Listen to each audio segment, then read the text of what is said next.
Bonjour à tous. Bon, j'ai eu du nez, je vous ai trouvé les bonnes cotes. Le tiercé dans l'ordre ce samedi. À ma grande surprise, c'était mon coup de cœur pour les abonnés des pronos du cœur. Le 10 que je voyais bien, je savais que c'était l'objectif. Il est deuxième à 45 contre 1. J'étais surpris d'une telle cote. Et le cheval de Provo, je le sentais bien. Je savais que la course était visée, il était dans ma sélection. Et je tire la sonnette d'alarme. Et encore une fois, alors je remercie Junior Gelpa qui, depuis le 1er janvier, a écouté ma pétition. Il a arrêté de déclarer systématiquement du rouge. Et Junior, on t'aime beaucoup. Et merci d'avoir arrêté cette mauvaise manière de mettre tout le temps que du rouge. Et puis JMB, lui, met trop de vert. C'est l'opposé maintenant. Ce samedi, il y avait 4 émojis vertes, 4 pastilles vertes et 0 à l'arrivée. Et là, qu'est-ce que l'on a? On a Fairplay d'Urzi qui est en vert et surtout, on a le 13 Firello. Alors, JMB, je t'aime. J'ai beaucoup d'admiration pour Jean-Michel Bazir depuis qu'il a eu son AVC parce que j'ai perdu mon papa d'un AVC. Donc, je sais que JMB est un extraterrestre dans tous les domaines. Il a ressuscité ce jour-là et bravo à lui. Moi, je l'adore. C'est lui qui nous a fait oublier un peu Jean-René Goujon. C'est un homme extraordinaire. C'est le professionnel qui est au-dessus du lot, comme Lanfranco Dettori, comme Lester Piggott. Ce sont des extraterrestres qu'on a la chance de côtoyer. On a la chance d'être contemporain de Jean-Michel Bazir. Et moi, je l'admire énormément. Mais JMB, Jean-Mimi, si tu m'écoutes, tu déclares une pastille verte sur le 13 Firello. Et je lis ta déclaration chez mes confrères.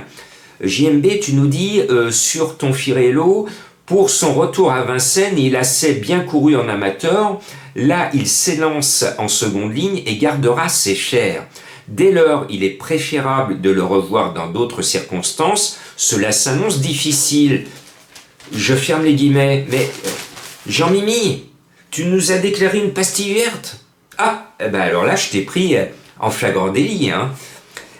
Il ne faut pas oublier, mesdames et messieurs les entraîneurs de trot, que ces émojis, il y a beaucoup de turfistes qui les regardent à la loupe. Et quand ils voient du vert, ils jouent. Quand ils voient du rouge, ils ne jouent pas. Donc, expliquez-moi, Jean-Mimi, pourquoi ce numéro 13 est avec une pastille verte alors que les propos sont extrêmement négatifs. Je referme et c'est pour ça que je me refuse à mettre le 9 Fairplay d'Urzi dans ma sélection pour tirer la sonnette d'alarme et faire remonter l'information à Jean-Michel. Jean-Michel, il faut arrêter de nous déclarer systématiquement du vert.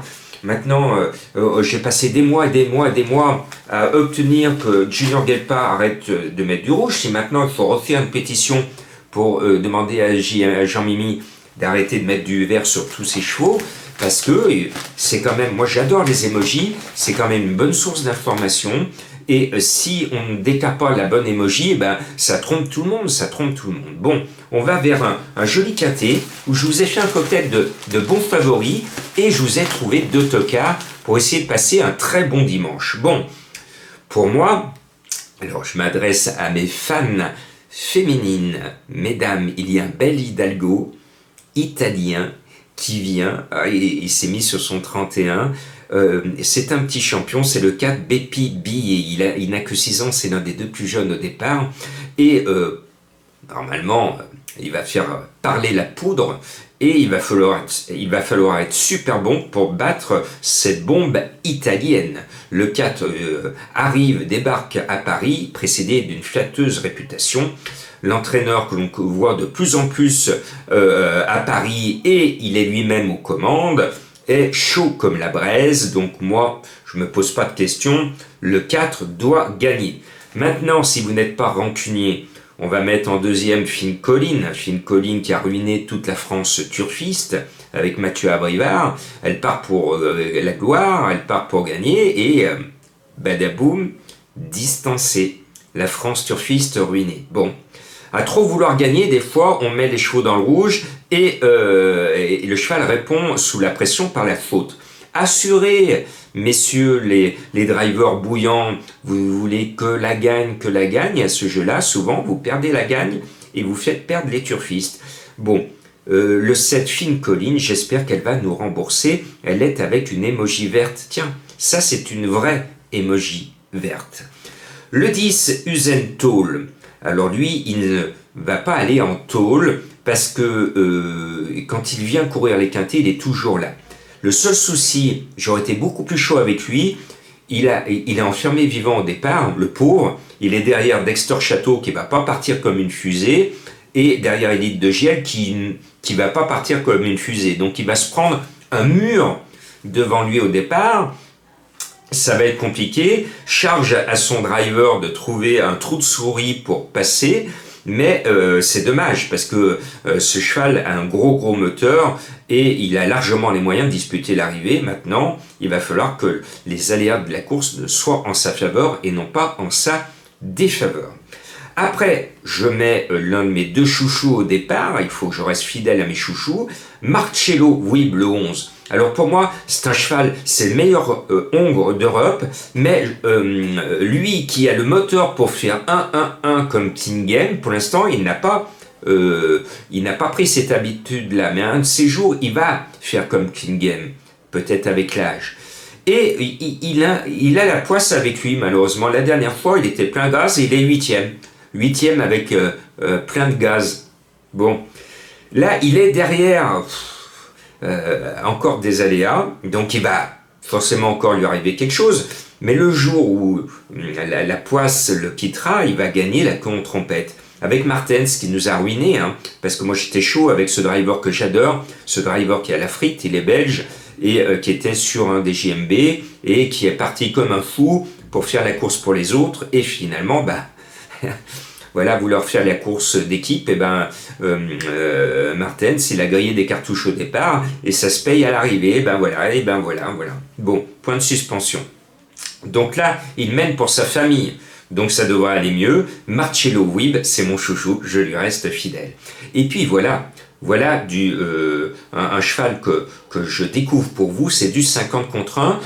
Dans la presse, zéro cité, il n'est pas cité dans la presse. Eh bien, moi, je vais garder mon abonnement à Franck Nivard. Victor Ferme, le 6, je le mets. Je vous explique pourquoi. Je ferme les yeux sur ces dernières performances qui sont lamentables pour me rappeler, oui, parce que vous le savez, Jean-Marc a une mémoire d'éléphant. Et pour gagner aux courses, je le sais depuis très longtemps, il faut avoir une mémoire d'éléphant.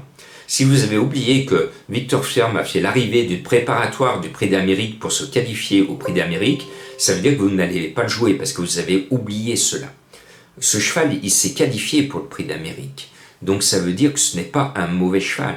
Et comme le cheval aligne les bulles actuellement, vous savez, moi je vais à l'entraînement à l'écurie des Ludel assez régulièrement. Quand je vois les lads et l'entraîneur qui tourne, qui dans le froid, par tous les temps, tourne, les chevaux sortent, tournent, par tous les temps. C'est harassant. Victor Ferme, l'équipe sort et tourne par tous les temps, et souvent le matin il fait froid en ce moment, on se les pèle au bord de la piste. Il sort et tourne, Victor Ferme. Bon, il serait temps qu'il gagne son avoine.